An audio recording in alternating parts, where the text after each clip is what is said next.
하고뭉치 우리가 힙합이다. 우리 기범이 어떤 이야기 나눠보고 싶습니까? 맞습니다.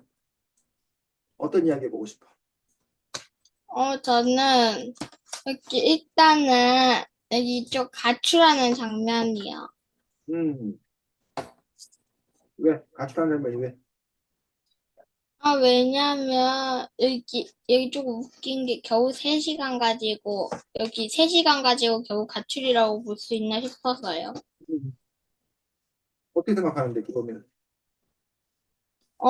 그래도 여기 이렇게 하면 조금 잘못된 거 아닌가 생각해요. 그래. 왜냐면은 그러면 부모님이 걱정하시잖아요. 음, 이 책은 어땠어? 네? 이 책에서는? 근데 부모님은 또 한눈 팔다가 여기 늦은 거겠지 하면서 그냥 엄청 혼냈어요. 그게 책 몇 쪽에 나와?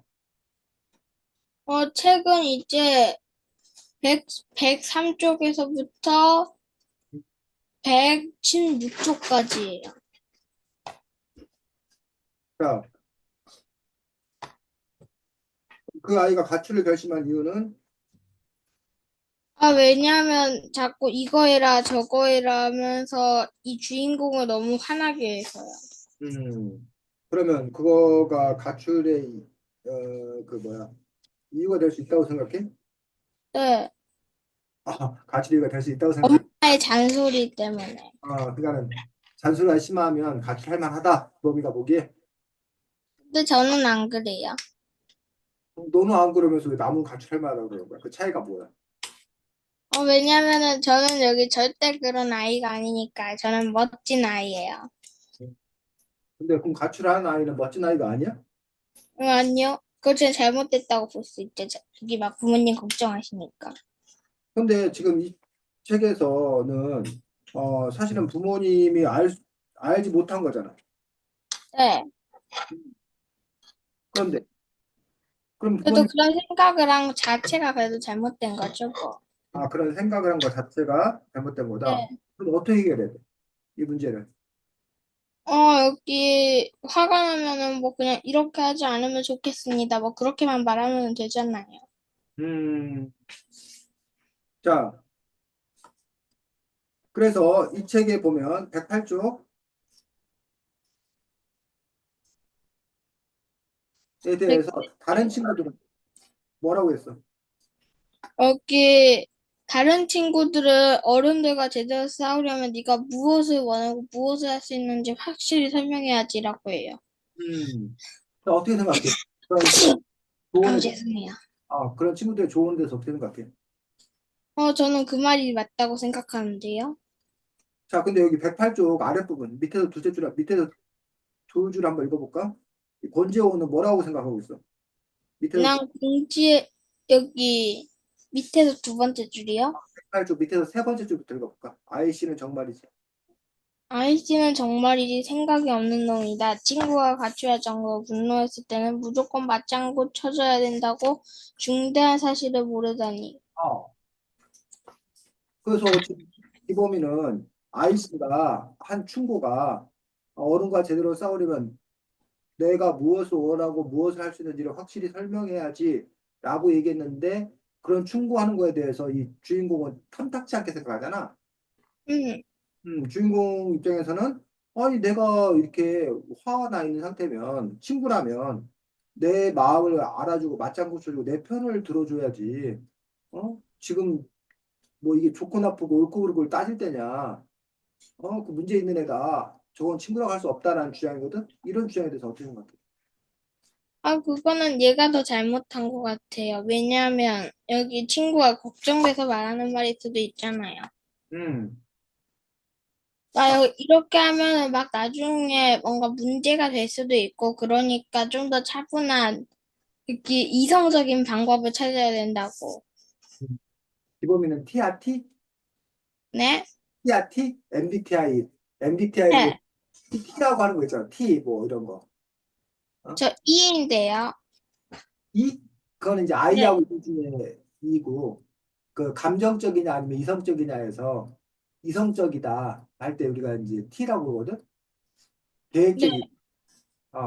그래서 지금 이제 이거 조금 다른 얘기인데, 어떤 사람들은 친구가 화났을 때, 친구가 슬플 때, 그 사람에게 뭘 해결책을 제시해 주는 것보다, 어? 그 친구와 함께 있어주고 그 친구의 마음을 받아주는 게 그게 더 좋다라고 주장하는데, 예를 들면, 친구가 비를 맞고 있어. 그러면 기범이라면, 친구가 비 맞고 있는 친구가 있으면 어떻게 해? 우산 씌워줄 건데요. 그렇지. 기범이는 바로 우산을 씌워준다고 생각해. 친구 비 맞고 있으면 우산을 씌워줘야 되지. 그런데 음, 거기 그거에 대해서 뭐라고 얘기하냐면 진정한 친구란 친구가 비 맞으면 옆에 서서 같이 비를 맞아주는 게 그게 진짜 친구라는 거야. 그런 얘기가 한때 막 덜 유행한 적이 있었거든.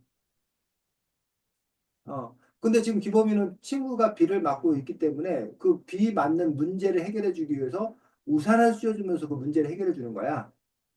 왜냐면 우산을 씌워주면 같이, 여기 우산이 있는데도 우산을 쓰지 않고 하면은, 오히려 자기만 더 손해인데 우산 같이 써주면은, 여기 걔도 비 안 맞고, 나도 비 안 맞고 좋잖아요. 그게 이제 우리가 합리적인 판단이고 합리적인 태도란 말이야.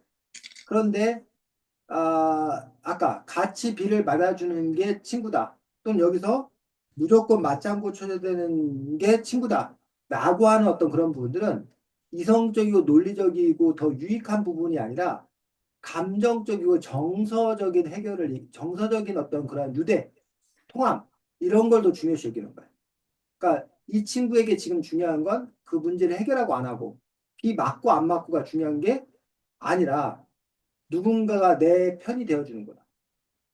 누군가와 나와 함께 있어주구나. 그게 그 사람으로 하여금 위로가 되고 다음을 살아갈 수 있는 힘이 된다는 거야. 그러니까 좀 이렇게 아예 다른 거야. 아까 지금 그 논리적이고 문제 해결적이고 이런 부분에 대해서 기범이가 접근하는 방식. 사실 쌤도 그쪽이야. 그래서 쌤이 그쪽이다 보니까 쌤 아내한테 욕을 엄청 먹어. 쌤 아내는 너가 문제 해결해 주기를 바라지 않는다는 거야. 그냥 내 얘기를 들어주고 내 편에 대해서 그냥 뭐 해주고 맞장구 쳐주고 그랬으면 좋겠다는 거야. 근데 쌤은 자꾸 그래서 뭐가 문제인데? 야, 그거 이렇게 하면 되잖아. 라고 자꾸 뭘 해결해 주려고 그래. 그러다 보니까 그 해결해 주는 것, 그럼 집사람이 나중에 뭐라고 하냐면 내가 그걸 뭐 몰라서 그런 줄 알아? 라는 식으로 얘기를 한다는 거야. 그러니까 아까도 이제 우산이 있다 하더라도 그 사람은 지금 비를 맞고 싶은 거야. 뭔가 힘든 일이 있는 거야. 어? 그럴 때 그 친구가 그 비를 맞고 있을 때 함께 비를 맞아줄 수 있는 그런 마음을 갖는 거. 그러니까 사실은 쌤도 이거는 답이 없는 거고 쌤도 사실 이건 그렇게 실천하지 못하는 거고 어려운 어떤 그런 부분들인데 기범이가 어쨌든 뭐 그걸 어떻게 이해할 수 있을지 모르겠는데 아, 그런 사람도 있다는 거. 아니면 그게 더 큰 도움이 된다라고 생각하는 사람도 있다라는 거를 어쨌든 알았으면 좋겠어서 이 부분을 쌤님이 설명하고 넘어가는 거야. 근데 쌤도 사실 안 돼. 쌤도 뭐 집사람이 막 그래서 야, 그럼 네가 잘못한 거지. 막 그래. 그럼 쌤 아내가 막 화를 내. 어? 아니, 내가 아무리 잘못했다 하더라도 남편이 돼가지고, 내 편을 들어줘야지. 뭐 어디서 지적질하고 있냐고 막 화를 내. 그럼 쌤님은, 야, 잘못된 게 잘못된 거지. 아무리 같은 편이라 하더라도 잘못된 걸 잘했다고 하냐? 그 말이 안 된다고 생각해. 그런데 그렇게 생각하지 않은 사람도 있다. 그래서 그분에서 이제 친구란, 가족이란, 부부란, 그것만으로도 모든 판단의 제1 기준으로 삼을 수 있는 건지, 아니면 친구나 가족이나 부부나 이런 사적인 관계를 벗어나서 그 명제 그 자체의 진실, 옳고 그름을 따져서 그것대로 살아야 하는 것인지 그 부분에서 이제 사람들은 서로 엇갈린 주장을 하고 있다는 거죠. 엇갈린 주장. 자, 그 다음에 또 어떤 얘기하고 싶어?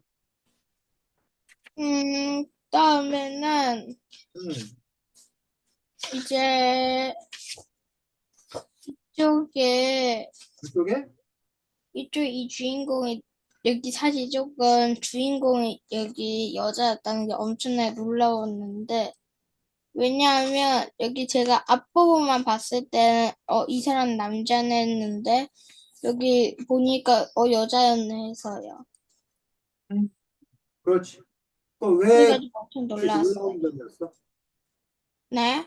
이거 막 그게 왜 놀라운 점이었어? 전혀 여자 같지가 않고 남자 같았거든요. 그렇지. 그러면 왜 이 아이가 그 전혀 여자 같지 않고 남자같이 느꼈을까? 사실은 남자라고 얘기한 적이 한 번도 없는데. 왜냐면 여자라고 말한 적도 없고, 물론. 우선 여자라고 말하지 않고 남자라고도 말하진 않았지만 음, 막 여기 머리 여기 보니까 막 해골 문양도 있고 막 여기 조금 여자들은 근데 래퍼를 그렇게 많이 좋아하진 않는 것 같았는데 그렇지. 그래서, 이 책은 오히려 그러한 점을 노리고 있는 것 같아, 일부러. 그래서 저자가 사실은 이 주인공을 남자로 설정해도 되잖아. 근데 왜 이 주인공을 굳이 여자로 설정하고 여자인 사실을 뒤늦게 밝혔을까? 뭐랄까 여기 보통 사람들은 책을 읽다가 조금 지루할 때도 있잖아요. 그때 여기 조금 파격적인, 뭐랄까, 좀 흥미진진한 진실을 공개해가지고, 이 주인공이 여자였다는 사실을 보여주고, 그러면은 뒷부분도 너무 궁금해질 것 같은데 해가지고 하는 거 아니에요? 그렇지. 지금 기범이가 말한 대로 이른바 반전.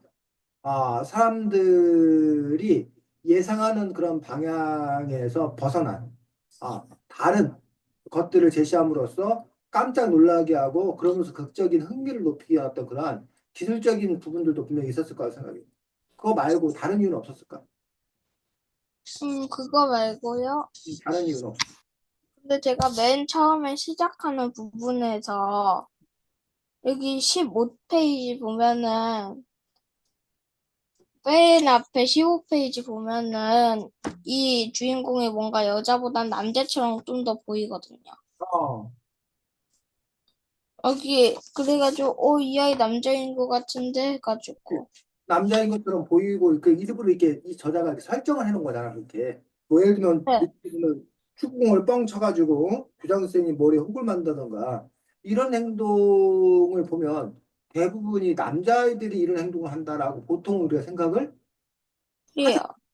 그리고 이 책의 저자는 우리가 그렇게 당연히 남자라고 받아들이게끔 이야기를 이렇게 끌어간단 말이야. 그래갖고 사실은 여자였지롱 이러고 한단 말이야. 그럼 이렇게 한 이유가 아까 극적인 재미를 위한 거 외에 다른 의도나 다른 목적은 없겠냐? 혹시? 그리고 진짜 맨 앞에 13페이지 보면은 권재원이라고 이름이 있거든요. 이 권재원이라고 13페이지. 그런데 전지현 맞아. 근데 막 이름도 여자 같고 남자 같은 이름이 있잖아요. 음, 근데 우리 반에 여기 전 반에 재원이라는 여기 이름의 애가 있는데 걔가 음, 남자였거든요. 음, 근데 여기 이름만 보면은 진짜 여기 여자 같지 않고 남자 같은 이름이어서. 음. 지금 선생님은 기범에게 묻고 있는 것들이 왜 이 아이를 남자아이라고 생각했나 그 이유를 묻는 게 아니라 기범아 그 이유를 묻는 게 아니라 왜 이 저자는 주인공을 이렇게 여자아이로 설정했나 여자아이로 설정을 함으로써 얻게 되는 효과, 의도 이런 것들이 무엇이나에 대해서 기범이가 한번 짐작해 볼 걸 요구한 거거든. 음, 남자였는데 여자인 척 하면은 책을 읽는 독자들이 많은 생각을 할 수 있으니까요. 어떤 생각을 할 수 있는데 어떤 많은 생각? 예를 들자면은, 이 사람은 이렇게 했으니까 편견이 없는 사람인가 하거나, 음, 여기 아니면은, 이제, 막 여기 혹시 이 사람, 이거, 원래 주인공 남자인데 실수 글씨 잘못 써서 여자라고 한 걸까? 아니면은 뭐 다양한 생각을 하게 되고, 그러면서 책을 좀 더 많이 읽고 그렇잖아요. 책 80쪽 보겠습니다. 책 8쪽? 80쪽. 80쪽. 음, 여기 80쪽 폈어요. 8쪽이 거기 읽어보겠습니다. 힙합 음악계는 거의 남성이 주도하는 사회다. 그렇다고 여성이 없는 것은 아니다. 남자들과 결혼해도 결코 지치지 않는 여성 래퍼들도 있다. 빈 라티파처럼 말이다. 빈 라티퍼는 1989년 데뷔 앨범을 발표하면서 거만한 남자들이 특시되는 힙합 음악계에서 당당하게 여성 래퍼의 등장을 선포했다. 빈 라티파는 여성들의 랩을 못하거나 고정관념을 정면으로 대항했다. 자, 이런 부분 보면 네, 작가가 이 주인공을 여성으로 설정한 의도가 있지 않을까? 이제 고정관념을 깨려고 이렇게 읽기에서 왜냐면은 여기 힙합 음악계는 여기서 나왔듯이 남성이 주도하는 사회잖아요. 음. 근데 고정관념을 깨기 위해서 이제 여자 멤버를 여기다가 넣은 거 아니에요? 그렇지. 힙합 음악계 자체가 남성 중심이 남성이 주도하는 경우가 많았었는데 하지만 그럼에도 불구하고 여성 래퍼들도 있다라는 것들을 한 3장, 한 장으로 이렇게 설정해서 설명하고 있는 거거든. 그럴 때 이 주인공도 역시 여성이다, 여성 래퍼다라고 함으로써 그 의미 전달을 더 확실히 할 수 있다는 거지.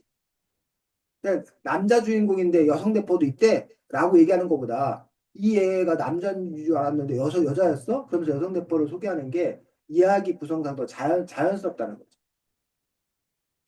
이해가? 네. 그다는 결국 그러한 치밀한 계산을 한 거지.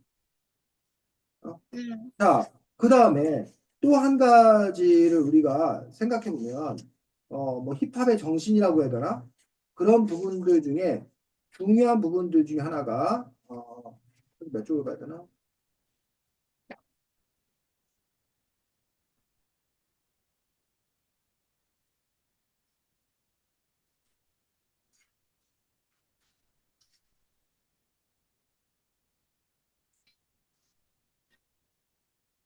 힙합은 사실은 이렇게 저항 정신을 갖고 있거든. 네. 기존의 어떤 질서에 대해서 저항하고, 그걸 조롱하고, 비판하고, 그런 생각들을 갖고 있어.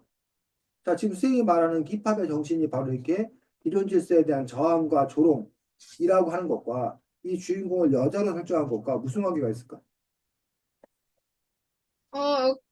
일단은 여기에서 힙합을 했다는 것 자체가 음, 힙합을 조금 나쁘게 보는 관념도 있잖아요. 음, 그런 상황에서 이제 힙합 래퍼는 거의 남성들이 주도하는 사회인데 음. 거기에서 또 여자까지 들어왔는데 여기 그것들을 다 자연스럽게 연결했잖아요. 그래서 여기 편견과 차별이 없는 그런 공동체 사회를 보여준 것 같아요. 그렇지. 편견과 차별이 없는 어떤 그런 공동체 사회를 보여주고 있는 것들, 그 부분들을 볼 수가 있습니다. 어, 지금 말했던 것들이 맞는 거지. 그래서 어떤 힙합의 정신, 기존의 어떤 그런 질서에 저항하는 것들이 힙합에, 힙합에 녹아있는 정신이라고 볼 수 있는데, 바로 그게 남성 위주로 생각하는 기존의 사회 질서, 기존의 편견, 그런 것들에 대해서 저항하고 깨트리려는 것들, 그런 부분들도 이렇게 볼 수가 있는 거지. 자, 그래서 수ем도 사실은, 여기 보면서, 여자였어? 깜짝 놀랐어. 쌤도. 그러면서, 그동안 쌤 역시 그냥 남성성과 여성성에 대해서, 이렇게 편견, 고정관념, 이런 것들을 강하게 갖고 있구나. 라는 어떤 그런 생각들. 그러면서 이제, 그런 부분에서 좀 열린 자세를 가져야겠다. 열린 자세가 가져야겠다라는 것들. 그래서 뭐, 여자일 수도 있지. 뭐, 꼭 남자라는 법이 있어? 나는. 또는 뭐, 거꾸로. 그게 꼭 여자라는 법이 있어? 남자일 수도 있지. 라는 식으로. 뭐, 이런 식으로 어쨌든 그 점에서, 이게 성별을 꼭 그 단정 지어야 할 것인 건가? 아니면 굳이 그 일에는 남성이건 여성이건 성별이 따로 필요가 없는 건가? 뭐 그런 부분에 대해서도 생각할 수밖에 없다는 거예요. 이범이는 어떻게 생각해? 동의해요. 그래, 그래. 또 어떤 얘기 해보고 싶어? 음, 그 다음에는 음, 이제 여기 이 IC라는 이 아이 등장해요. 음. 아인 씨는 어떤 점에서 특별해? 왜냐면은 막 이제 각종 대회에서 상을 휩쓸고 6강에 못 질리고 골든벨까지 울리는데 그런 애가 이제 랩을 심지어 영어로까지 하면서 해가지고 음, 게다가 이제 조금씩 그리고 조금 여기가 좀 더 인상 깊은 거는 이렇게 우리가 지금 하는 수업이 논술이잖아요. 선생님이랑 저랑 하는 수업이. 근데 이 논술 책에서 저는 보통 책에서 다 한글만 있고 뜻깊은 그런 거 있잖아요. 근데 여기서 영어가 많이 나와가지고 신기했어요. 음, 그래, 그래. 자, 보통 논술하면은 길고 한글만 있는 책을 떠올리는데 영어가 중간중간 들어가 있으니까 신기해서요. 그래, 그래. 그럼 영어가 중간중간 있는 이유는 뭐야? 이 사람은 이제 여기 이제 여기 이제 편견이 없는 막 언어에도 편견이 없는 사람 그리고 잘 보면은 영어 단어들도 이렇게 있으니까 영어 실력도 조금 좋은 사람? 그래, 그럴 수 있지. 자, 거기는 또 다른 이유가 두 가지가 더 있을 거라고 생각하는데, 하나는 힙합이라는 것 자체가 어디서 출발한 거야? 미국이요. 미국에서 우리가 수입한 문화야. 그러니까 우리나라에서 출발한 문화가 아니라 미국에 출발한 문화를 수입한 문화다 보니까 자연스럽게 영어 사용, 그 용어 자체가 뭐 수혜급부터 시작해서 여러 용어 자체가 영어를 그대로 갖다 쓸 수 있는 거지. 첫 번째는. 두 번째로는 별로 좋은 얘기는 아닌데 우리나라 사람들이 영어에 대한 컴플렉스가 좀 있어. 그리고 우리나라가 지금도 그렇긴 한데 좀 전에는 아주 엄청 심한 게 뭐였냐면 영어를 잘하는 게 무척 중요했어. 영어를 잘해야 성공할 수 있었어. 그래서 영어를 잘하는 거가 자랑이었어. 영어를 섞어서 말하는 게 멋짐이었어. 그러면 여기에서 보면 아까 선생님이 스웨그라는 단어를 얘기했는데 스웨그가 뭐야? 힙합에서? 스위브요? 스웨그, 백이 쪽. 아, 여기. 스웨그는 자신만의 여유와 멋이요. 어, 그리고 또, 그 다음에 스위브는 건들거리다, 잘난 척거리다라는 뜻도 있어요. 여기 보니까 약간의 허세를 솔직하게 표현하는 것에서 보통 이제 그 힙합 하는 사람들이 스웩이라고 스웩을 나타내는 방식 혹시 알아? 아, 여기 조금 봤어. 막, 이제 막 힙합 하면은 떠오르는 단어가 훔치기, 박치기 뭐 그런 거나, 여기 인물 이름이나, 아니면은 이제 스웩하는 그런 단어? 근데 그 스웩 하는 그 단어에서 힙합 하는 사람들이 스웩을 어떻게 하냐고. 즉, 이게 쉽게 말해서 여유와 멋이라는 갈란지, 약간의 여유와 허세를 어떻게 표현하냐고, 어떻게 부리냐고. 몸을, 여기 음악에 따라서 몸을 동작으로 표현하고, 그런 것도 있지만 여기 지금 이 사람이 목에 하고 있는 거 보여? 또 막 무슨 목걸이 같은 거. 목걸이 같은 거라던가 뭐 비싼 운동화라던가 아니면 이 패션에서 어떤 그런 특별함이라던가 이런 걸 통해서 그 사람들 이런 너가 말했던 이런 멋진 동작이라던가 이런 것들을 통해서 그 사람들이 자신의 그 스웩을 표현하는 그런 부분들을 볼 수가 있다는 거지. 아, 그런데 그러고 보니까 막 부자나 그런 거, 막 무슨 만화를 제가 잠깐 봤거든요. 만화책 예전에. 음, 근데 그때 막 무슨 돈을 많이 쓰는 장면이 나오는데 그때 스웩이라는 단어가 들어갔어요. 그렇지, 맞지. 그래서 이제 이렇게 과시하는 거. 나 이렇게 돈 많다, 나 이렇게 소비한다. 이런 거를 과시하는 것들이 힙합에서의 어떤 그러한 특별한 점이기도 한데 바로 이렇게 영어를 막 쓰는 것들이 우리나라 사람들에게 아까 말씀 영어 사대주의라는 표현을 말을 쓰기도 하는데 영어를 하면 그 사람 멋진 사람, 잘난 사람이라는 어떤 그런 느낌이 들기 때문에 영어로 막 하는 것에 대한 어떤 그런 수액, 또그 영어를 쓰는 이유들 중에 하나라고 볼 수 있다는 걸 분석을 해보면.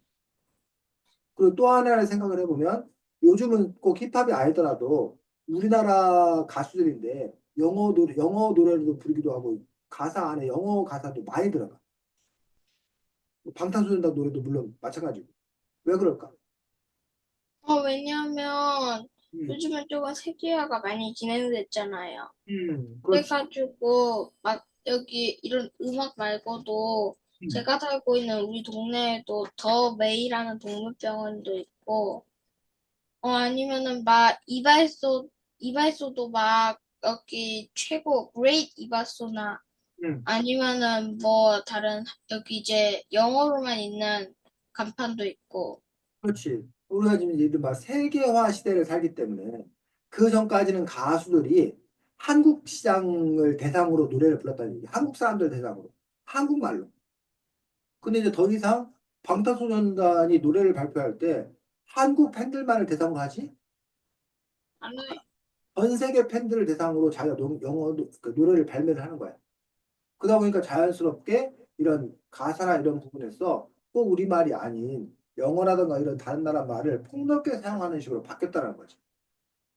그러면 힙합을 하는 사람들 역시 자기가 요 한국 문화권에서만 자기가 힙합 활동을 하겠다, 힙합으로 하는 사람 활동하겠다가 아니라 더 넘어서서 세상과 자기가 소통하겠다라고 했을 때 영어 사용이 더 많이 늘어난 것들. 이런 부분으로 우리가 생각해 볼 수 있다는 거지. 그러면 기범이는 이렇게 힙합 하는 사람들이 영어 사용하는 것들에 대해서 아니면 이렇게 요즘에 영어 사용이 부쩍 많이 늘어나는 현상에 대해서 어떻게 생각해? 어떤 판단을 해? 물론 세계화가 진행되면서 과학기술도 발전되고 뭐 그러면서 다른 나라와의 사이도 친숙해지는 건 좋지만 그러면서도 이제 우리나라의 본래 오리지널 보존을 또 하는 것도 중요하잖아요. 그래가지고 근데 그런 거를 요즘 잘 나타낸 건 막 민속촌이나 아니면 전통 풍악 뭐 그런 것들도 요즘 일부러 하기도 하잖아요. 음, 뭐 여기 그런 거 생각한다면 뭐 마냥 나쁘진 않아요. 음, 그래, 그래. 자, 그 부분에 대해서도 이제, 자연스러운 현상으로 받아들여야 된다라고, 그리고 더 우리가 더 넓게 나가야 하는 그런 부분을 봐야 된다고 생각하는 사람도 있고, 반면에, 우리말을 더, 사랑하고, 우리말 중심으로, 그러니까 힙합이 비록 외래에서 왔지만, 우리말화 하는 것들이 또 필요하지 않냐라는 우리말 힙합으로 바꿔야 된다라고 또 이렇게 주장하는 그런 사람들도 또 이렇게 있는 것들을 볼 수 있습니다. 자, 또 어떤 얘기하고 싶어? 음, 여기 이 정도까지 했으면 뭐 딱히 저는 그 다음에는 별로 없는 것 같아요. 자, 그래, 수고했습니다. 자, 그래서 이 책에 보면 이제 힙합에 관한 설명이 나오면서 힙합 용어들이 몇 가지 나오기 때문에 사실은 뭔가 새로운 걸 접한다 할 때는 그것 많이 사용하는 특별한 용어가 있어. 그럼 그런 용어를 또 이렇게 잘 익히는 것도 필요하다고 생각하는데, 그쪽에 보면 배틀 나와, 배틀. 사실 근데 이 배틀은 힙합에서만 쓰이지 않고 요즘에는 뭐 게임에서도 게임 배틀을 한다. 뭐 이런 식으로 하는데 배틀이 뭐야? 배틀은 이제 막 뭐 짧은 시간 이제 싸우는 거 서로. 근데 진짜 서브 배틀이나 뭐 힙합에서는 배틀이 뭐야? 힙합에서는 네? 힙합에서는 뭐라 배틀 그쪽 말 그대로 싸움 번갈아 가며 랩을 하면서 자신의 실력을 과시하는 거예요. 번갈아 가면서 랩을 하면서 자신의 실력을 과시하는 것. 요걸 보고 이제 우리가 배틀 한다라고 그래. 그래서 꼭 랩뿐만 아니라 힙합 춤일 수도 있어. 그래서 기범이하고 수세임이 대결하면 먼저 기범이가 수세임을 향해서 막 그 랩을 막 하는 거야. 뭐 시행기고 머리 크고 막 하는 거야. 그럼 그 기범이가 딱 끝나면 바로 이어서 수세님이 이제 그 기범이에 대해서 그걸 받아서 다시 되받아치는 거야. 마치 토론할 때 기범이가 주장하면서 그 선생님이 반박하고 그다음에 재반박 하듯이 이렇게 핑퐁 핑퐁 오가는 거 이런 걸 보고 이제 우리가 배틀한다라고 얘기하는 거죠. 게임 배틀하면 둘이 게임 대결하는 것과 마찬가지로 힙합으로 이렇게 배틀을 펼치는 거. 또는 춤으로도 이제 기범이가 먼저 무슨 춤을 춰. 그러면 기범이가 그 춤을 그 스테이지가 끝나면 바로 이어서 또 쌤이 막 춤을 춰. 그럼 또 그거에 대해 또 기범이가 또 춤을 춰. 이런 식으로 이렇게 춤 대결을 계속 펼치는 것들. 이런 것도 일종의 배틀이라고 얘기할 수 있습니다. 그 다음에, 어, 근데 있잖아요. 아까 잠깐 영어 얘기했었잖아요. 근데 이거 보니까 여기 사고 뭉치 이거 제목도 다 여기 사는 여기 그냥 숫자고 네, 고 있잖아요. 고는 영어, 뭉치는 우리 한국이니까 이것도 섞여 있는 거 봐서는 다문화 세계화가 이거 진행된다는 거 여기서 한 번 더 강조하는 것 같아요. 그렇지. 그런 것이기도 하고, 또 이 제목에는 어떤 의미가 담겨 있어? 그리고 여기 일단 이거 한국어로 읽으면 사고 뭉치잖아요. 어, 여기 우리가 힙합이다 해가지고 사고 뭉치가 이제 힙합이라는 근데 있잖아. 여기서 근데 여기 이 주인공 이름이 하늘파이고 그리고 이거 제목은 사고뭉치 뭔가 조금 연관되어 있지 않나요? 음. 뭐랄까 조금 연관되어 있는 것 같잖아요. 자, 그 사고뭉치는 보통 우리말로 사고뭉치의 뜻은 뭐야? 장난기 많고 이제 사고를 잘 치는 거예요. 그렇지. 여기서 말하는 바로 이 아이들이 어떻게 보면 부모들의 눈에 선생님의 눈에 봤을 때 기존의 어떤 그런 시각으로 봤던 이런 사고뭉치들 왜 이렇게 사고를 치고 다녀? 왜 이렇게 말썽 부리고 다녀? 이렇게 사고뭉치라고 볼 수 있는데 그 사고뭉치의 그 사고를 숫자 4에 고를 써서 네 명의 아이들이 뭐야 나아가는 네 명의 아이들이 함께 만드는 그런 의미로 이렇게 또 이렇게 바꿔 가고 있는 거죠. 우리가 이거를 보면 우리가 중의적이다라고 어떤 뜻이 겹치는 걸 보고 중의적이다라고 하는데 그러한 또 이렇게 효과를 살리고 있는 것도 볼 수가 있고 요 힙합을 만드는 그 가사나 이런 걸 보면 이렇게 중의적인 표현 한 말인데 한 가지 뜻으로 쓰이는 것이 아니라 여러 가지 뜻으로 쓰이는 그런 경우를 또 잘 활용해 가지고 이 힙합을 랩을 쓰고 있는 것들을 볼 수가 있습니다. 자, 그다음에 크루는 뭐야? 크루. 그런 여러 친구들이 힙합을 위해 모인 집단. 그 힙합을 만들기 위해서 힙합을 하기 위해서 만든 그 집단을 보고 우리 크루라고 하는데 요 크루라는 말도 사실은 힙합만 쓰는 게 아니라 요즘에는 어떤 팀이라는 의미로 많이 씁니다. 팀워. 그래서 뭐 기범이가 무슨 어떤 호텔의 요리사 주방장이야. 그럼 그 주방장 밑에 여러 그 요리사들이 막 있단 말이야. 그럴 때 이제 기범이가 우리 크루들이라고 나랑 같이 일하는 크루들이라고 이렇게 얘기하고 있는 것도 볼 수가 있습니다. 그래서 쿨이라는 표현들이 또 요즘에 이 힙합뿐만 아니라 다른 데서도 많이 사용되고 있는 것도 있습니다. 18쪽. 18쪽이요? 음, 자, 18쪽에 또 나온 용어 뭐? 비트, 라임, 그리고 플로. 비트가 뭐래? 비트는 이제 랩의 배경음악은 같거나 비슷한 리듬이 반복되는데 이게 바로 비트예요. 그래서 이제 비트박스 알아? 기범이? 비트박스 비트박스요? 봤어? 많이 들어보이는데 정확한 뜻은 몰라요. 비트박스 왜 이렇게 소리로 하면서 막 소리 내는 거, 박자 맞추는 거. 이렇게 뿡뿡뿡 하는 거예요? 맞아, 맞아, 맞아. 그것도 이제 비트박스지. 그래서 아, 이제 비슷한 리듬이 반복되는 거. 이걸 보고 이제 비트라고 이야기합니다. 그래서 이제 우리가 비트를 잘 타야, 비트를 잘 그래야 이제 좋은 래퍼다라고 얘기하고 있는데 그 비트. 라임은 랩 가사에서 비슷한 소리가 반복되는 것으로 라임이 비트와 잘 맞으면 끝내주기 듣기 좋다. 다음은 내가 좋아하는 라임이다. 코딱지, 화딱지, 개딱지. 이게 왜 라임이야? 왜냐면은 모두 다 있는 단어인데, 네. 이게 모두 딱지라는 단어가 중복되고, 음. 게다가 코딱지, 화딱지, 개딱지 이렇게 말하면 엄청, 뭐랄까, 여기 그렇잖아요. 뭔가 중복되면서 웃긴 듯한 느낌? 그렇지.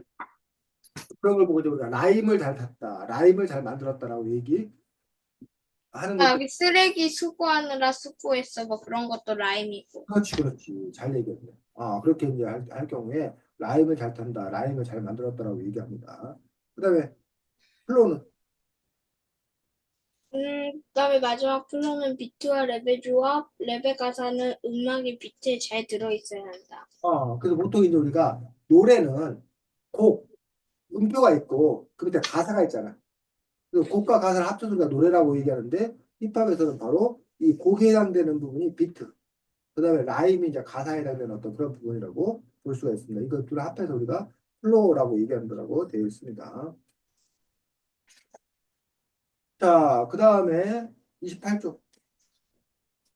28쪽이요? 그런데 프리스타일.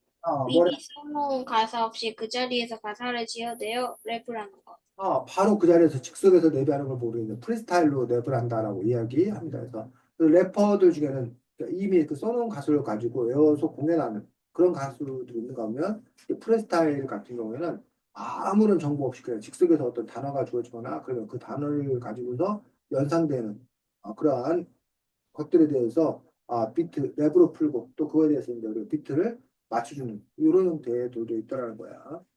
다음 29쪽에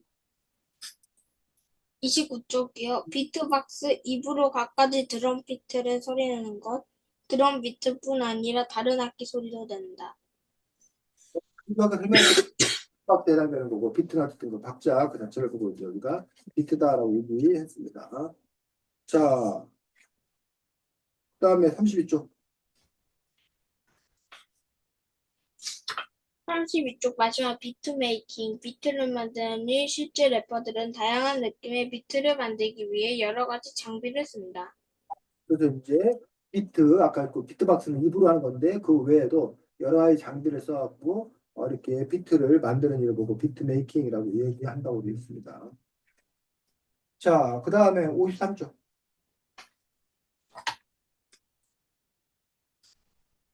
버스, 가사 또는 시스템 16이라고 말하기도 한다. 보통 16개의 마디로 구성되기 때문이다. 그러나 12마디 버스도 있고 24마디, 심지어 108마디짜리 버스 하나를 통째로 쓴 곡도 있다. 버스 사이사이마다 훅이 들어간다. 그래서 이제 버스라고 해서 이제 몇 마디 16마디냐 14마디냐 24마디냐 아니면 108마디짜리냐라고 해서 이렇게 이제 버스라고 이야기합니다. 자, 여기서 그런데 이제 훅이라는 게 있다고 그러는데 훅은 뭐야? 여기 훅은 여기 제가 조금 많이 들어가는데 뜻은 잘 모르겠어요. 훅? 그 여기 피터팬의 그 훅인가 혹시? 훅은 아니고 반복되는 거. 반복되는 어떤 그런 가사를 보고 훅이라고 합니다. 그래서 54쪽에 있는 거에서 훅은 53쪽에서 이 54쪽, 훅은 54쪽에 그 힙합에서 훅은 뭐야? 여기 54쪽이요? 54쪽에 그 노래 나오잖아. 힙합 나오잖아. 네. 거기서 훅은 뭐야? 여기 중간중간 띄워놓은 부분. 아니지. 훅은 아까 뭐라고 그랬냐면 반복되는 가사라고 그랬어.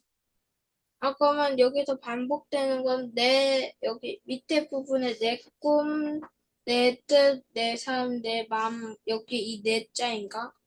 그렇지. 그래서 여기 보면 내 맘, 내 삶, 내 뜻, 내 꿈, 요 말들이 계속 이제 뭐야? 반복돼 나오잖아. 이런 걸 보고 이제 우리가 훅이라고 얘기한다. 됐어?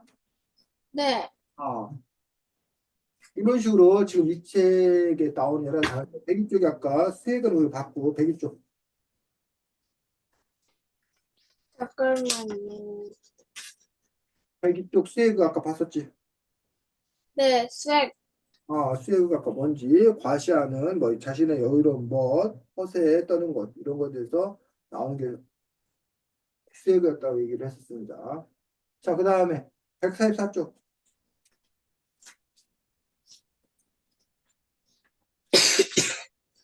여기 폈어요. 피처링 남의 노래에 참여하여 도움을 주는 거. 우리 피처링 해준다라고 했는데 남의 노래에 참여해서 도움을 주는 일을 보고 우리가 이제 피처링 해준다라고 얘기하는 것도 볼 수 있습니다. 그래서 만약에 기범이가 그 음반을 내는데 기범이가 노래를 부르는데 옆에 선생님이 뭐 몇 소절을 도와줬어. 함께 같이 불러줬어. 그럼 선생님이 이제 피처링을 해준 거라고 이제 이렇게 음반에 나가는 것들도 이렇게 볼 수가 있습니다. 그래서 지금까지 우리가 쭉 읽은 것들이 결국은 이 힙합에서 사용되는 어떤 그런 용어이기 때문에 이런 용어를 잘 아는 것들도 중요합니다. 네? 12쪽. 12쪽이요? 아, 독창성. 그렇지. 그래서 이제 힙합에서 가장 중요한 게 뭐래? 독창성이요. 독창성은 뭘 보고 독창성이라고 해? 소리수를 여기, 독창성은, 독창성, 여기 이제, 끝내주게 이야기를 얼마나 끝내주게 들려줄 것인가. 이게 독창성이야. 여기 막 튀고, 막 여기, 막 이제, 막 예를 들자면은, 100개 청사가 중에 한 개 빨간색 F, 뭐 그런 게 독창성 아니에요? 그래서 결국 특별한. 독창성이라고 하는 것들은 그 사람만이 할 수 있는 이야기. 그거를 끄집어낸다라고 얘기하고 있다. 남이 어떤 그런 이야기를 들어다가 대충 뺏겨 살려서는 안 되고 자기만의 이야기를 꺼낼 때 그것들이 바로 이제 독창성이라고 이야기하는 것들을 볼 수가 있습니다. 자, 그러면 15쪽. 15쪽 어, 했어요. 자, 보통 우리가 한눈 팔라고 그래, 한눈 팔지 말라고 그래. 한눈 팔지 말라고 왜 했는데, 한눈 팔지 말라고 그래, 보통? 왜냐면은, 막 한눈 팔다가는 때로 끔찍한 결과를 부를 정도 위험하기도 하잖아요. 근데 이 책, 책이 나 주인공 입장은 뭐야, 한눈 팔게 돼. 막 한눈 팔다가 맨홀에 빠지는 상황은 상상하기도 싫다면서. 게다가 한눈 팔다가 교장 선생님 머리에 콩을 만들기도 했고, 시험 칠 때 한눈 팔다가 기묘한 답까지 적절했잖아요. 그래서 이 책의 저자는 한눈 팔 자신의 과거를 반성하는 이야기야? 그렇지만 반성하지는 않아요. 그러면 한눈 팔기에 대해서 뭐라고 그러는 거야? 왜냐면, 왜냐면은 예전에 이제 여기 랩을 배우게 된 계기가 이제 피아노 학원을 가게 된 거였는데, 동네에 어떤 형들이 랩하는 걸 들었고, 그거를 보느라 세월이 지나 또 피아노 학원에 가지 않았다고 한눈 팔아서 혼났다고 엄마한테 혼냈지만, 그 대신에 꼭 의미 없는 것은 아니었다고. 왜냐면은, 만약에 거기서 한눈을 팔았더라면, 아니면 피아노 학원에 갔다면 랩의 중요성을 알지 못했을 테니까요. 그래서 이제 여기 책에 나왔듯이 이제 한눈 팔기가 나의 인생을 흔들어 놓았다면서 이제 이제 대신 제대로 한눈을 팔기로 마음먹었다고 나왔어요. 자, 16쪽 보겠습니다. 16쪽의 세 번째 문단. 한눈 팔기가 나쁜 점만 있는 것은 아니다라는 거. 16쪽. 여기 여기 한눈 팔기가 나쁜 점만 있는 것은 아니다. 온갖 순환에도 불구하고 여전히 한눈을 판다는 것은 한눈을 팔 만큼 좋다는 것이다. 한눈을 팔다 보면 미처 몰랐던 것을 알게 되기도 하고 원래 하려던 것보다 훨씬 더 좋은 것을 찾기도 한다. 기억은 잘 나지 않지만 한눈을 팔다가 위대한 발견이나 발명을 했다는 이야기도 어디선가 들었다. 그러면 여기서 저자의 입장, 여기 주인공 입장은 뭐야? 한눈 팔기에 대해서. 한눈 팔기가 여기 이제 중요할 때도 있다는 거. 만약 안 좋다는 건 아니라는 거. 그럼 이러한 그 견해에 대해서 기범이 어떻게 생각해? 뭐 저도 이렇게 생각하지만 이게 근데 진짜로 한눈을 팔다가 좋은 걸 발견하고 우연이고 어디까지나 우연이고 그래도 대부분 한눈을 팔지 않고 집중하는 게 오히려 더 이익이 아닐까 싶은데요. 그래서 기범이는 한눈 파는 거 대신 대통령 한눈 팔지 말아야 된다? 한눈 안 팔겠다? 네, 어. 자, 아무리 이 책에서 한눈 팔기를 중요시 여긴다 해도 그렇지. 또 그런 점에서 이제 세상의 기본 그 대다수의 의견은 한눈 팔지 마야. 그리고 집중해. 중요한 거에 집중해. 근데 이 책의 저자는 그런 점에서 아니다. 왜 꼭 집중해야 되느냐? 한눈 파는 것도 인생이다. 한눈 팔아서도 오히려 더 좋은 길을 갈 수 있다라고 이 저자는 주장하고 있는 거예요. 그럼 이런 주장에 대해서 기범이가 수용하고 받아들여서 자기의 생각을 바꿀 수 있는 거고, 아니다. 이 주장은 여전히 위험하다. 라고 했을 때 그럼 어떤 점이 위험한가? 이런 부분들에 대해서 이야기할 수 있으면 좋겠다는 거예요. 어쨌든 이 책의 저자 입장에서 이제 한눈 팔기라고 하는 그것들이 또 다른 의미로 해석하면, 아, 선생님들이 부모님이 정해준 것만 따라서 내가 그 길로만 쭉 가지 말고 한눈을 팔아라는 얘기는 어떻게 보면 내가 좋아하는 거를 발견하기에 두리번거리다. 한눈 팔았을 때 오히려 너가 더 잘하는 거, 너가 더 즐거워하는 거, 너가 좋아하는 걸 발견할 수 있다. 근데 한눈 팔지 않고 정해준 대로만 쭉 가게 되면 그 일은 잘할지 모르지만, 어? 그게 진짜 자기가 원하는 일인지, 그게 진짜 자기가 잘하는 일인지를 모를 수도 있다라고 주장하고 있다. 자, 한눈 팔기 단점은 또 뭐가 있을까? 선생님 또 그 한눈 팔기를 옹호했는데 반대로 한눈 팔기의 단점. 아, 물론 여기 자기가 좋아하는 거를 통해서 여기 그것을 잘할 수도 있고, 우연히 여기 자신이 집중하던 길에 정답을 찾을 수도 있긴 하지만, 그건 어디까지나 우연일 뿐이고, 여기 집중하는 게 오히려 더 빠른 수단이에요. 그렇지. 왜냐면은, 음. 여기 오랫동안의 노력으로 이제 상도 받고 그러는 건데, 한눈 팔다가 우연히 하면은 또 허무하고 그렇잖아요. 그렇지. 그래서 이제 한눈을 팔았는데 결국 이 저자는 그 한눈 팔기를 통해서 만난 거에 대해서 또 집중하지. 응. 그래서 이제 우리가 한눈 판다라고 하는 어떤 그런 부분들이 정신없다, 산만하다 이런 어떤 그런 의미가 아니라 정말 자신에게 필요하고 맞는 것을 찾아가는 어떤 그런 과정으로서 그런 부분에 대해서는 한눈 팔기가 갖는 의미도 우리가 한번 함께 생각해 볼 수 있다고 봅니다. 33쪽. 34쪽이요? 자, 33쪽에 단어 해가지고 이제 거기 나오는데 그 부분 한번 읽어보겠습니다. 천천히. 33쪽이에요? 딱 3장 단어. 여기 말을 전쟁의 랩에서 맞아요. 다루는 무기나 다름없대요. 음, 여기 이제 이거 어떤 상황이가 무기를 많이 지닌 사람이 이기기 마련이니까 계속 읽으라고.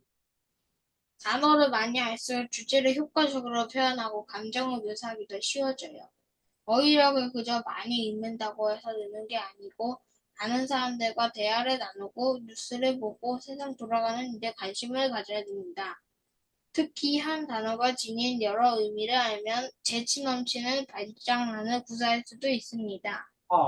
그래서 지금 결국 뭐가 중요하다는 거야? 이제 여기서도 어휘력을 그저 많이 읽는다고 되는 게 아니라 이제 뉴스나 그런 거를 보고 여기 세상 돌아가는 것도 알고 모르는 단어를 아는 게 중요하다고 나와 있어요. 그렇지. 결국은 좋은 랩을 쓰기 위해서, 좋은 랩을 하기 위해서는 다양한 어휘력이 필요한데 그 다양한 어휘력을 키우기 위해서 어떻게 해야 되는 건가라는 부분을 이 책에서는 조언하고 있는 것을 볼 수가 있습니다. 그래서 기범이는 혹시 어휘력을 키우기 위해서 노력하는 부분이 있어? 너가 스스로?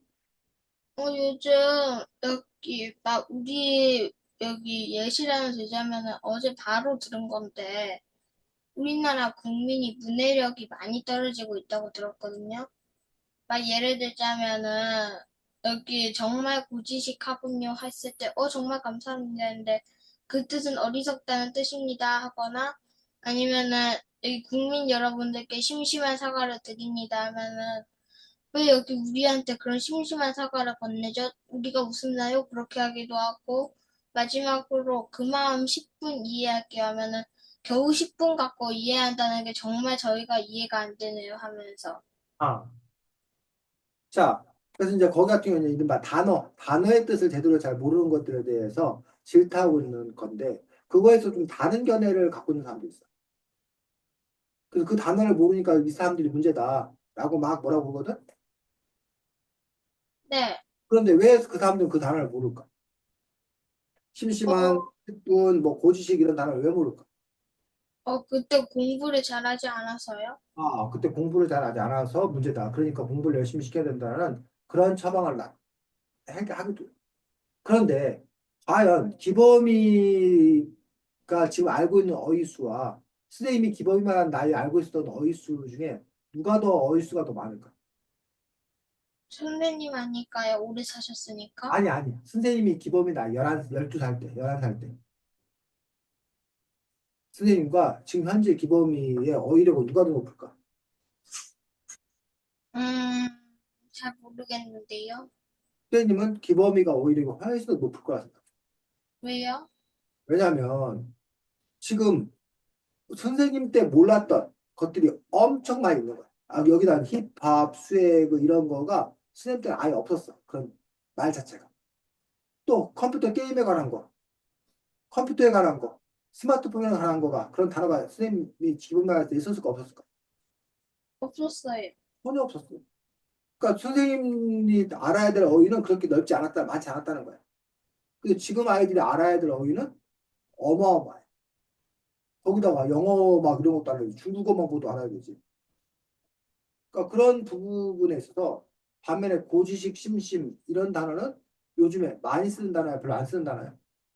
별로 안 쓰는다니까요. 별로 안 쓰는 단어. 별로 안 쓰는 단어니까 잘 알아, 잘 몰라. 잘 몰라요. 잘 모르는 거야. 그래서 만약에 어른들한테 게임 용어를 설명해서 게임 용어를 해주고 그 어른들이 게임 용어를 잘 몰라. 그럼 어른들 어휘력이 문제 있다, 문해력이 문제 있다라고 막 할까? 안녕? 그건 아니잖아. 그런 점에서 어떤 사람은 이렇게 본다는 거야. 스님이 지금 맞다는 얘기 아니야. 그 사람들은 아니 어른들 자신들이 익숙한 단어를 애들이 모른다고 그 애들의 어휘력이 문제 있다라고 비판한다는 거야. 그럼 거꾸로 애들이 알고 있는 단어들을 어른들 보고 한번 얼마나 아나 테스트 해보자는 거야. 그럼 오히려 뭐 어른들이 아이들이 쓰는 단어를 잘 모를 가능성이 크다는 거야. 그럼 어른들한테 독해력이 문제 있고 문해력이 문제 있다고 얘기를 할 거잖아요. 그런 점에 있어서 과연 그 단어들이 요즘 아이들이 꼭 알아야 하는 단어들이 그리고 그 단어를 더 쉬운 우리말로 바꿀 수는 없는 건가? 이런 점들도 함께 고민해 볼 필요가 있다는 거죠. 지금 쌤 말 이해가? 네. 그래서 어쨌든 이 책에서는 이제 어쨌든 힙합에 관한 랩이나 이런 것들을 쓰려면 자신이 어휘력이 충분해야 그래야 알맞은 단어를 제때 갖다 잘 쓸 수 있는 것들을 볼 수가 있습니다. 그래서 어쨌든 독서가 그만큼 중요하고 언어 활동에 노출되는 것도 중요하다는 거예요. 쌤이 굳이 그래서 이제 아까 여기 힙합 용어를 다시 한번 정리해보고 뭐 하는 이유들도 결국은 이 과정을 통해서 기범의 어휘력이 더 이렇게 늘어날 수 있고 그런 것들이 또 뒷받침이 되어야 그 다음에 이렇게 뭐 랩을 하던 다른 걸 하던 이렇게 어휘력이 풍부한 사람으로서 잘할 수 있다는 걸 볼 수가 있습니다. 자, 56쪽 보겠습니다. 56쪽 보기 전에 미안해. 40쪽 보겠습니다. 40쪽. 아까 우리가 이제 힙합 사진이요? 용어 42쪽. 힙합 용어 보면서 하나를 우리가 이거 빼놓고 넘어갔어. 42쪽에. 펀치라인? 펀치라인이 뭐래? 88이라는 도로 이름도 있지만 팔팔하다라는 단어도 있다. 이렇게 발음이 같거나 비슷하지만 다른 뜻인 말에 사용하는 가사를 펀치라인이라고 한다. 원래 이 펀치라인이라고 하는 것도 영어하고 원래 이렇게 발음은 비슷하지만 같지만 다른 뜻은 말을 사용하는 걸 우리가 뭐라고 그래? 네? 그걸 보고 뭐라고 그래? 뜻은 그 발음은 비슷한데 뜻은 다른 거. 그거 보고, 유머 넘치네, 재치 있네, 뭐 그렇게 말해요. 그걸 보고 우리가 국어에서 뭐라면 동음이의 어라고 그래. 동 같을 동, 소리 같은 소리 나는데 동명이, 아를 아렐리 의 뜻이 그래서 소리는 같은데 뜻이 다르다는 걸 한자로 바꾸면 동음이의 어야. 동명이 이인도 있지 않아요? 동명이. 동명이는 뭐야? 여기 같은 이름인데 다른 사람. 그렇지. 같은 이름인데 다른 사람 보고 동명이인이라고 해. 그럼 동음 이의 중에 우리 기범이 아는 거 뭐가 있을까? 네? 소리는 같은데 뜻은 다르게 쓰이는 그런 낱말도 뭐 있을까? 예를 들면 많잖아. 음, 음, 밤에 밤을 먹었더니 아, 배랑 앞에서 배랑 배? 그렇지. 배. 배는 배가 있어. 어느 날, 한 배장수가 어? 배를 타고 강을 건너는데 그 전에 배를 너무 많이 먹어서인지 배가 아파가지고 그만 배에다가 실내를 한 거야. 그래서 배 값을 배로 지불했어. 지금 선생님이 들려준 이야기에서 네 개의 배가 쓰였어. 어떤 배가? 또 우리의 이 배하고, 그 음, 다음에 먹는 배하고, 우리, 아, 여기 바다 갈 때 타는 배하고, 어. 그리고 마지막에 이제 배로 먹는 갚았다. 어? 몇 배로 이렇게. 그런 식으로 이렇게 다 공기랑 공기. 그 소리는 이렇게 다 같은데 뜻은 다른 걸 우리가 동음 이유라고 여기서는 이제 펀치라인이라고 해서 여기 보면 88이라는 단어가 펀치라인이었다는 거야. 그 앞에 41조 돌려와 41조 가서 마지막 밑에 마지막 두 줄에 도로에서 말 달려 88 달려 88도로 보여? 네. 그래서 88도로가 88의 서울올림픽 1988년 우리나라에서 올림픽을 개최했었는데 그때를 기념하여서 만든 도로를 보고 88도로라고 이거는 이제 88이 88이라는 숫자를 듣대. 근데 그 앞에 보니까 88 달려라고 할 때 그 88은 이제 여기 세게 빨리 달려라. 그렇지. 그렇지. 그 달리는 어떤 동작, 모습을 의미하는 어떤 그런 말이고 아니면 우리가 뭐 물이 팔팔 끓습니다 할 때 그 88. 그 숫자 88하고 관계가 없는 거지. 이렇게 소리는 같지만 뜻이 다른 것들. 이런 걸 보고 우리가 동음이어라고 하고 이런 동음이어를 많이 알아두면 이 펀치라인들도 더 잘 만들 수 있다라고 이 책에서는 주장하고 있는 것들을 볼 수가 있습니다. 맞아? 네. 자, 60쪽 보겠습니다. 60조. 자, 제1장 저항이라고 하는데 거기 한번 읽어보겠습니다. 미국에서 랩은 파티에서 금지사항을 전달하거나 흥을 돋우는 거에서 시작되었다. 하지만 1970년대 후반 미국 정부가 흑인들에 대한 복지 혜택을 없애고 백인 중심의 정책을 심의하면서 흑인 빈민가는 더욱 황폐해지고 범죄가 득실거리게 되었고 랩의 내용은 변화하였다. 점차 래퍼들은 가난한 흑인들의 비참한 삶을 적나라하게 이야기했다.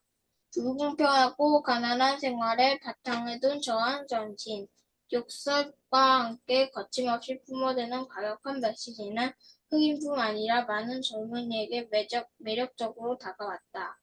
그래서 이제 랩이 어떻게 바뀌었는가를 보면서 제일 처음에 랩은 무슨 파티가 열렸을 때 춤추고 뭐 노래하는 그런 파티가 열렸을 때 잠깐 이제 그 안내 말씀 공지사항 안내 말씀 들리는 거에서부터 시작을 했다는 거야. 처음 시작. 그러다가 이제 그 것들이 오히려 이제 그 분위기를 막 달구는 흥을 돋우는 것으로서 이렇게 시작을 했는데 놀이로서 실제로 처음에는. 근데 1970년대 후반에 정부를 비판하는 것으로서 이제 랩의 내용이 발달하게 되었다라고 얘기하고 있고 그러면서 이제 그 당시에 소외받았던 가난했던 차별받았던 그 흑인들의 어떤 그런 아픔 이런 것들을 표현하는 어떤 수단으로서 이렇게 랩이 쓰여졌던 그런 부분을 볼 수가 있고 여기 일장 저항이라고 되어 있는데 바로 랩 그러다 보니까 랩의 어떤 그런 정신 중에 중요한 정신 중에 하나는 바로 이런 저항 정신이 그 랩 안에는 또 이렇게 깔려 있는 것들을 볼 수가 있습니다. 자, 그래서 오늘은 랩이나 힙합에 관한 책을 함께 봤고 그래서 기범이는 음악 장르 중에 혹시 특별히 더 좋아하는 장르가 있어? 제가 좋아하는 장소는, 장르 음악 저는 보통 음악을 언제 하냐면, 막 기분 좋을 때 막 음악을 하기도 하거든요, 자연스럽게. 막 예를 들자면은 시험 100점 맞았을 때, 오, 예 하면서, 이제 역시나 나는 시험 100점 맞을 럭키가이 하면서 노래를 불렀어요. 노래를 부른다. 좋습니다. 그래서 어쨌든 노래 장르 중에 보면 뭐 이게 발라드도 있고 요즘 우리나라에서 유행하는 트로트도 있고 뭐 R&B도 있고 뭐 힙합도 있고 뭐 여러 가지 그 음악 장르가 있다고 하는데 어쨌든 힙합도 하나의 장르이기 때문에 그런 점에서 기범이가 이렇게 책을 통해서 이렇게 힙합을 접하는 것도 중요하지만 요즘 유튜브가 워낙 잘 돼 있기 때문에 우리나라 유명한 힙합 뭐 이런 식으로 이렇게 해보면 그 리스트가 쭉 나와. 그럼 그런 힙합 음악도 한번 들어보면서 아 이런 게 힙합 음악이구나 라는 것들도 이렇게 느끼고 즐길 수 있으면 책을 읽는 거 못지않게 또 중요한 일이다라고 생각합니다. 다음 주에는 제명아 기본소득이 뭐야? 라는 책인데 그 책을 쓴 사람 혹시 누군지 알아? 아니요. 그 책을 쓴 사람이 이선배라는 어, 선생님 아니에요? 선생님이야, 선생님. 그래서 다음 주에는 수업 진행 방식을 우리 이렇게 수업을 하지 않고 작가와의 만남이라는 형식으로 진행할 거야. 그래서 어떻게 할 거냐면 기범이가 처음 시작부터 끝까지 기범이가 진행을 할 거예요. 그 기범이가 오늘은 이선배 작가님을 모시고 제명화 기본소득이 뭐에 대한 질문 대답 시간을 가져보도록 하겠습니다. 먼저 제가 작가님께 질문하겠습니다. 라는 식으로 해서 기범이가 그 책을 읽고 작가에게 묻고 싶은 거, 궁금한 거, 뭐든지 괜찮아. 그 책 내용에 관한 거든 뭐든 괜찮기 때문에 기범이가 질문할 거야. 그럼 그 질문에 대해서 작가가 뭐 할 거야? 대답을 할 거야, 대답. 그래서 기범이가 한 시간 내내 진행을 해야 돼. 그러면 질문을 많이. 엄청 많이 만들어야 되지. 근데 그 질문이 퀴즈를 내라는 게 아니라, 아, 이 부분이 잘 이해가 안 돼요. 이 부분을 더 잘 설명해 주세요.